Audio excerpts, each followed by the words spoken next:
Une cour de récréation comme les autres, avec ses disputes et ses petites bagarres qui cachent parfois des dangers plus sournois.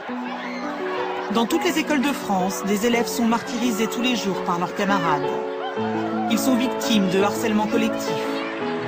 Un enfant sur 10 est concerné par le harcèlement dans la cour de son établissement scolaire en France. Un rapport qui fait état d'une augmentation inquiétante du nombre de cas de violence à l'école.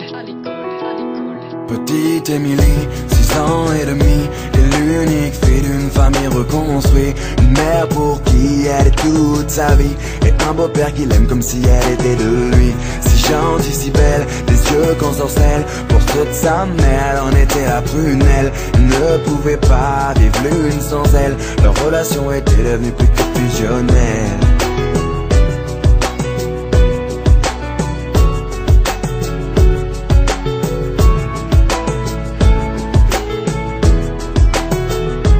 Petite Émilie, à 8 ans passés, rien n'a changé sauf qu'elle a déménagé. Fini la campagne isolée, elle vit maintenant en ville car sa maman fut mutée.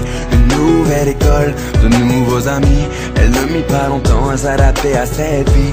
Du haut de ses 8 ans, on peut dire qu'elle est ravie, car tout va pour le mieux pour petite Émilie.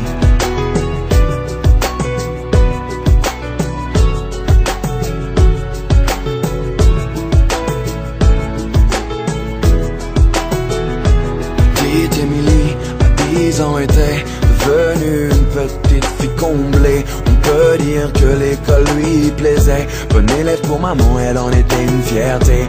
Un peu rondelette, de bonnes petites joues. Elle essuie les critiques de quelques jaloux. Devant les profs, ils l'appelaient Bouffe-tout. Mais ce ne sont que des enfants après tout. Depuis quelque temps, une nouvelle forme de violence se développe sur les réseaux sociaux. Elles prennent différentes formes, elles peuvent prendre la forme de châtiment corporel, mais elles peuvent aussi prendre une forme plus insidieuse, qui est tout ce qui est la violence plus psychologique. Petite Émilie, à 12 ans maintenant, adolescente enfermée aux grandes dames de maman. Fini le joli visage souriant, c'est une petite fille maussade qu'elle est devenue à présent. Faut dire qu'au collège, tout avait changé. Trop d'élèves ne faisaient que de se moquer. Partout elle se sentait rejetée, tantôt frappée, tantôt injuriée. Elle se demandait comment faire face. Elle était devenue le souffle-douleur de la classe. Sur les réseaux sociaux, ils l'appelaient la dégueulasse. Des photos d'elle tournées